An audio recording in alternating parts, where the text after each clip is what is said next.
Hey. Is an ellipse is the set of all points in a plane. So that's just like a coordinate plane in a plane whose distance is from two. It's very important to know that there are two fixed points in the plane called foci. That's how you say it when it's plural. Have a constant sum. Essentially, all that means is the distance from the center of the ellipse to one foci and to the other foci is the same value. And so when it says it's constant sum, it's not going to change. They are a fixed point. All They're also right. called, like, we're just talking about one, we could just call it the focus point. Right. But since we're talking about two, they are the foci. Um, and yeah, that's an ellipse. Boom. Let's do the formula. So the formula is x minus h squared. And remember, h goes with x. It's always gone with x. Plus y minus k squared. Remember, k goes with y. It's always gone with y. And we're going to divide each one of these individually by a squared and b squared. And the sum of this equals 1. And that is our formula for an ellipse. And it's added together because it's essentially two separate parabolas. But when we have the two separate parabolas, or you can think of it as two separate parabolas up and down, well, we'll turn the other one like right here and here. Well, if we move them and put them together, they will connect and make an ellipse. And so putting them together is the adding part. So we're going to put them together, and that's adding. And so that's why we're going to be adding in between. All right, let's get all of this stuff off. Okay, get rid of that. Something to note: A is bigger than B. And when I say A, individual A, as in the square root of A squared, that's A, is bigger than the square root of B squared. Also, therefore, A squared is also bigger than B squared, but we need to know the single values for A and B because we're going to use those to get values on the graph. And because A is underneath, let's put a little star right here, the X value, then our X is our major axis. And so that's what we're going to say down here. X is major axis. Okay, spell major right. Okay. And what does that mean? That means that our ellipse is going to be elongated along the x-axis. And so it's long in the x direction. And it'll work essentially the same way for the y, but it goes the opposite direction. It goes the y direction. But we're going to finish this x column first. All right, so we have that information. This right here would be our center. And this right here is our foci. That's F1 and F2. I'm going to just abbreviate that. Those are our two focus points. And then we have our vertices here. And these are what we call the major vertices because they are along the major axis. Vertices, I should have abbreviated that. And this is another major vertice. We're going to abbreviate that. And then we have the two minor vertices. The minor vertices are something we are going to have to find because that'll let us know how up high or how down low or how left or how right the rest of the oval or the rest of the ellipse goes. So this is our minor vertice, and this is also a minor vertice. Guess I got to put that part there. Okay. All right. Next, we have the center. So the center, y'all know what the center is. It's the center of a circle, the center of ellipse, the vertice of a parabola. The center HK. is, yes, HK. It's the same thing. But, and when we get to this side over here on the right, so this is also HK. I'm just going to fill in this part as well. It's very important to note that both signs change. The reason both signs are going to change is because both values are inside of the parentheses. Literally, we have the H inside the parentheses and we have the K inside the parentheses. So to get them out, to solve for H and to solve for X, the signs are going to turn opposite. Or to solve for X and solve for Y, the signs will turn opposite. Okay, so both signs will change. Just don't forget that. That is very, very, very important. Okay, next for our ellipse, where it's elongated along the x-axis, our foci. The foci are going to be to the left and to the right. So from the H and the K, what is affected going left and right? The X value. X value, yes, and that's H. So we're going to add or subtract, and we're going to add or subtract C. Now the question is, what the heck is C? We're going to talk about what C is in a minute. And then comma K. So what is C? C comes from the Pythagorean theorem, sort of. So C squared in this case equals A squared minus B squared. Anybody want to explain why it's A squared minus B squared? Nope. Fabulous.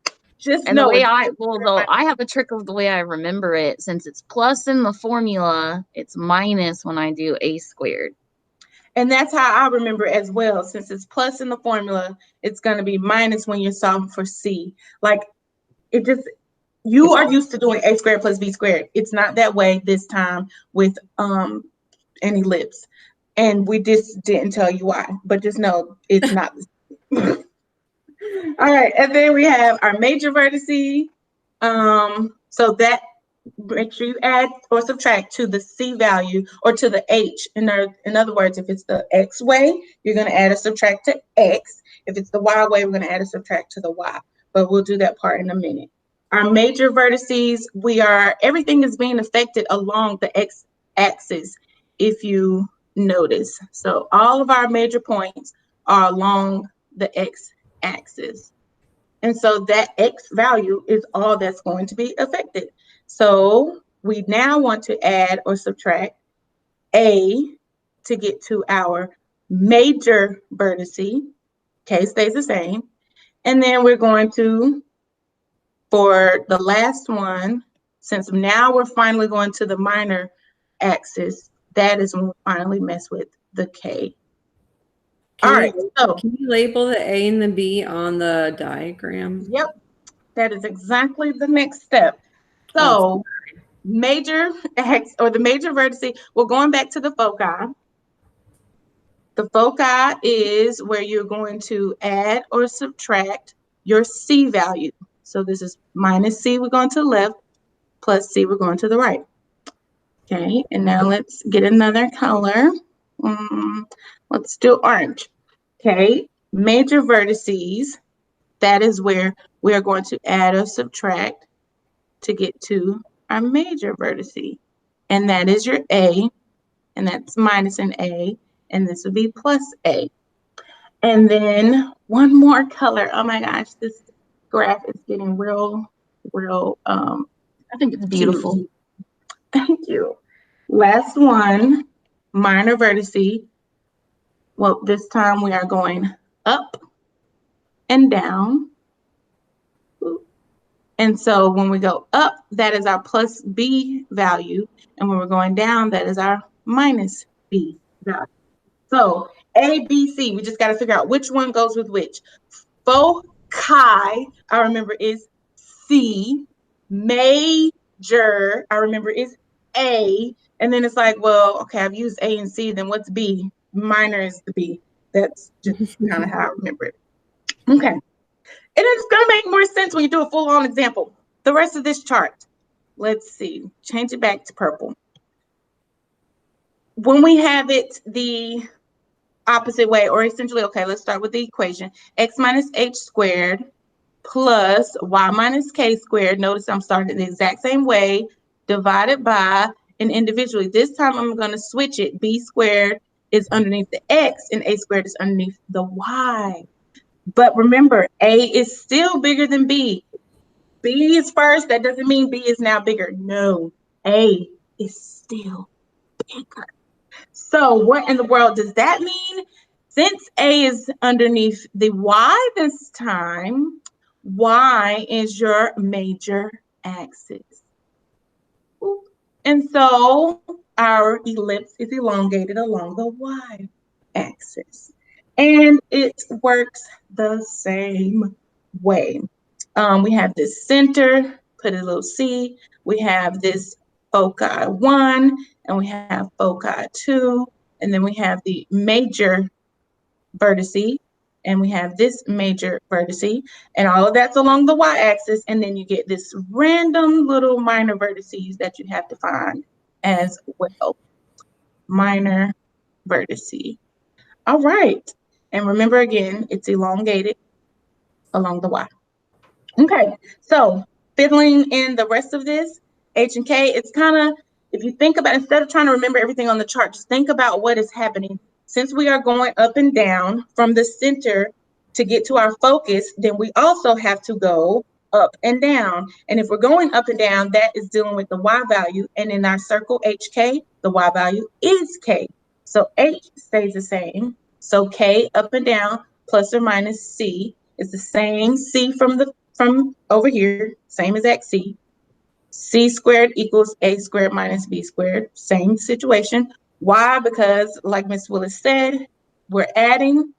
And so to find C, we know that we have to subtract. Okay. And then we have the same thing with the major vertices. Well, our major vertices go up and down as well. And so that's H comma K plus or minus A. Ooh. And then our minor vertices this time goes left and right. You just got to think, what does an ellipse look like? And so minor goes left and right. So, left and right is the H value plus or minus. And then it's like, wait, which one? Are we adding A, B, or C? We've already done A and C. So it has to be B, comma, K. Woo! Lots of information, but it's beautiful. Let's go ahead and add this beautiful bean footage to our ellipse graph. So here are our values one more time along the major axis, and we want to identify the foci. So to get from the center to the foci, you're going to add C. So plus C or minus C. Be extra for a reason. You'll remember it that way. Okay. Then we have our major vertices. So our major vertices is boom, major. Okay, that's an ugly squiggle. It's okay. And that's plus or minus A. And then our minor, okay, you can't really be extra with minor because minor doesn't even have the letter in it. Our minor axis is where we're going to go left and right this time, and that is minus B and plus B, or plus B minus B, whichever, but just know minusing is going to go to the left and adding is going to go to the right. And that is it. That is all. Okay, last little step, circles. Okay, circles, here we go. The set of all points that are equidistant. We talked about this word one of these weeks. We did a video. Equidistance or equidistant, boom, which is equivalent to the radius. It ain't nothing but the radius, y'all. From a set point called the center. The difference between an ellipse and a circle, ellipses like this or like this. Okay, that's a funny looking ellipse, ew. But a circle looks like this. And so it's the same exact thing except for A and B are equal. Put all that great stuff from the table into action. So this very first example, we are going to find the center, the foci, and vertices, and then we're going to sketch the ellipse. So everything you need to know is right here in the equation. The center is definitely going to be the easiest thing for us to find. It's going to be found with the H and the K. So right here, H and K. That's going to give you the center. So our center is going to be the point 3, -1. And remember, anytime something is in parentheses, you're going to do the opposite. So 3, -1 is the center. And now to find the focal points and the vertices, you're going to have to use all that A, B, and C stuff that Miss Marshall was talking about in the table. And that probably feels very overwhelming. So the very first thing I'm going to do probably is to plot out the center point. So 3, -1. Now, what I like to do is instead of getting overwhelmed by the table, is I like to look at these numbers here. Those numbers represent the A and the B. And a lot of times trying to figure out what's A and what's B can feel overwhelming. So what you want to do is you want to take the square root of these numbers, which are 2 and 3. And what that tells you is how far to move in each direction along the X and along the Y. So the 2 tells you move 2 to the left and 2 to the Y. Or sorry, 2 to the right. The 3 tells you, because it's under the X, the 3 tells you, since it's under the Y, to move 3 up and 3 down. Now, if you think about those numbers, that means that this ellipse is longer up and down. So this would be an example of what's in the right-hand side of the chart that Miss Marshall drew up, which means that the 3 is A and the 2 is the B. She also mentioned that A is always the bigger number. Okay. So the vertices, when they talk about the vertices, when they say the vertices, they're really talking about the major vertices. So they're really asking for this point and this point. So the center is 3, -1. The vertices are going to be the top and the bottom, the major vertices. So if you look at what we've graphed, that would be the point 3, 2, and the point 3. Let me count that. 1, 2, 3, 4, -4. So you can use everything that's in the chart there. You can use those little, I guess I would call them little formulas to help you find that, or you can just use a graph and count. Yeah, draw a picture. Easy. Yes, drawing a picture.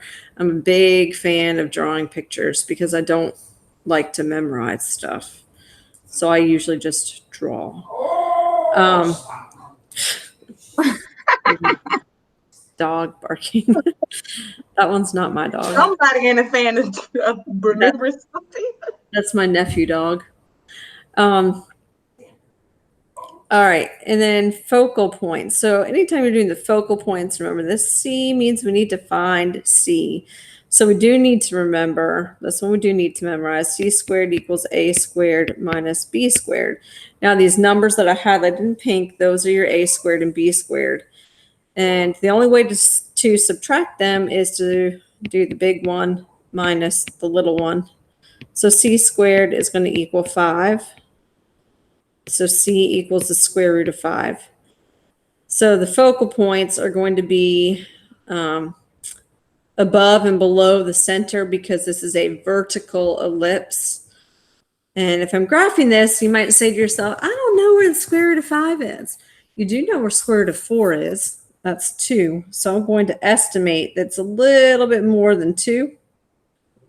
And a little bit more than 2 this way. So your focal points are right around here. Oh no, that's just a guesstimate. So when we are writing down what our foci are, it's going to be 3 and then -1, add root 5, and subtract root 5. And you can group those together if you want. So now we've found the center, foci, and vertices, and we sketched the ellipse. So that's it. Yay! Yay. Yes. All right. So for number 2, parts A and B, we are going to write an equation given this information here. I still like the idea of making a picture to help us get our answers. So if you want to use the graph paper above to help you with that, great. Use different piece of graph paper, whatever. But a sketch is really helpful. So I'm going to kind of do a little sketch here. It's not going to be great, but Okay, so I think it looks great already. thank you. So Mhm. 2, -2 is the center. 7, -2 is a vertex. And 4, -2 is a focal point. So center, focus, vertex. So they're giving you this information to help you get things like the A and the B that go into the equation. So again, our equation is x minus h squared plus y minus k squared, and it equals 1. And then underneath here, one of these denominators is an a squared and one of them is a b squared. I need to know which is which. And we base that on whether or not this is a horizontal parabola, so one that's longer on the x, or if it's a vertical parabola, one that's longer up and down. So the way you're going to determine that is based on where these really important points are. So if we look at what I've highlighted, those are all going sideways. So that means that this is going to be what I would call a horizontal parabola. So that means your a squared should be going under your x-axis. Okay, so going from the handy-dandy little graph that Miss Marshall went over with us, the distance from C to the major vertex is called A. So if we just count that out on our little sketch here, to go from an x coordinate of 2 to an x coordinate of 7 is 5 units. So that means A is 5 units. So if A is 5, that means A squared is 25. So don't forget to square that. Don't put 5. Yeah. Put 25. You gotta put 25. And then the distance from C to F, if you look at that handy dandy little picture, that was center to focus is the C value. So what needs to go here is B squared. So again, we need to call on our little formula that says C squared equals A squared minus B squared. So we know C squared is 2 squared, A is 5, so 5 squared minus B squared. And then we just need to solve that for B squared. So we have 4 equals 25 minus B squared. If we solve this, negative 21 equals negative B squared. So B squared is going to end up being 21. So now we need to substitute in our center for H and K, which we could have done right away. Substituting in our center for H and K, we get, let's see, 2 and -2. So minus a negative becomes plus positive. So that would be our final equation. We are going to put this in standard form of each ellipse given below. So standard form is what Miss Marshall wrote in the chart, where it has to eventually equal 1 and be divided by all that nonsense. All right, so I'm ready. okay, so what I like to do when I'm doing this is I like to put my x's together and I like to put my y's together. We kind of did this with parabolas. We know this isn't a parabola right off the bat because we have an x squared and a y squared. If we only had one of those, then it would be a parabola. Okay, so now what I like to do is I like to put my x's together. It's never a good idea to actually have your X's together in real life. They might get mad. Oh, that sounds like some dirty laundry. I'm sure the kids are all cringing right now at our like old lady jokes. I'm a young lady. I don't know what you're talking about. Okay, so then I'm gonna write my. Oh wait. Sorry, guys. I'm really not on top of my game anymore. It's been a long time. I like to put, because we're going to have to do completing the square, unfortunately. Oh, this is a nasty problem. I'm going to put plus a blank, even though I'm just leaving space. So then, now I'm going to write my y's. And I just like to go ahead and move over that 64 to get it out of my way. So it's going to become a positive 164. Okay. So everybody does completing the square a little bit different. This is the way I like to do it. Now, the thing about completing the square, which I realized once I set up the blank, is that my leading coefficient is not 1 in front of that x squared. So that makes my life really, really difficult. And I think Miss Fisher made this, and so she made my life really difficult in this first example. So what do I have to take out in order to make this 1 from this section? 9. Yes. So I'm going to take out a 9. All So of then the problems look like this. Oh, okay. Well, then I guess it's not Fish's fault. 36 divided by 9 is 4. And then I put plus my blank. I like that because it makes my life way easier. Now, I also know that this is going to be ellipse because this is a positive y squared, or they're both positives. So I know this is going to be an ellipse. So in this section, what am I going to take out? 25. Yes. So I'm going to put plus 25. I'm going to put this, and I have my 1y squared. Ooh, 50 divided by 25 is 2. I like to put my plus blank equals 164. And I drew this line to not go past it, but it looks like that's going to happen. Because what I have to put over here is plus blank. Because whatever I add on the left side, I'm going to have to add on the right side. Okay? So if we remember completing the square, Dr. Hoffen square. Huh? Dr. Hoffen square. Dr. Hoffen square. Okay. Half and square. You take half. Yes. I see what Miss Marshall's doing with her weirdness. You take half of it and then you square it. And we always do that to the b value. So half of -4 is -2. But when I square it, it becomes 4. 4. Okay, now you might be very tempted to go onto the right side and put +4, but let's not forget that we took out a 9. So we're really not adding 4, we're adding 9 times 4 to this side. So when I write it on the right side, I'm not going to put +4, I'm going to put +36 because of this like 9 out in front if we were to redistribute it. And we got to balance it all out. So we're not adding 4, we're adding 9. Okay. Now I got to do the same thing in the pink parentheses with my y's. So I take half of the b value, which is 2. Half of 2, that's gross, is 1. 1 squared is 1, but I'm not adding 1. I'm going to add 25. Yes, because we're multiplying by 25. Okay, so I'm adding 25. And now I just need to clean this all up. So remember completing the square. So my 9 is going to stay out. When I set up my parentheses, it's always your variable minus or plus half of b. So my b is 4, so half of it is -2. So it's going to stay -2 in the parentheses. And then I put plus 25. And I set up this parentheses the same way, but this time it's going to have a y value because that's my variable.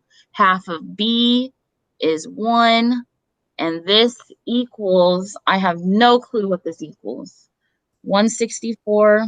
Let's bring up my handy dandy calculator. So 164, unless somebody already has the answer. Is it 25? Okay. Plus 36 plus 25 equals 225. I was right. Yeah. You're so smart. So now what's going to happen? We have to get this to equal 1. So what we're going to have to do, and plus if we think about our formulas of an ellipse, they've been in fractions. So in my head, I'm like, ooh, I got to divide by something. So in order to get this to equal 1 over here, what am I going to divide by? 225. Yes. So I'm going to divide everything, though, by 225. Okay. Now what I get, so I'm going to bring back up my handy dandy calculator. 9 over 225. It's 1/25. Oh, thank you. Thank you. Is 1 over 25. So x minus 2 squared over 25. And I feel like this one's going to end up being 1 over 9. Yep. Because why am I getting that in my head? I'm not good at mental math at all. But they usually end up equaling what's in front of these parentheses, if I'm not mistaken. Usually they do. Not always. Not always, but usually. So don't get in the habit of just... Like 90% of the time. So 225 divided by 225 is 1. And now we are in the standard form of an ellipse, and I hope that's all I had to do. So if it ever said, prove that this is an ellipse, blah, blah, blah, and then maybe it might ask you what's the center of this ellipse. If it started off as what it looked like in A, you wouldn't be able to tell me what the center is. I don't know what the center is. Now I know what the center is, but that's what you do.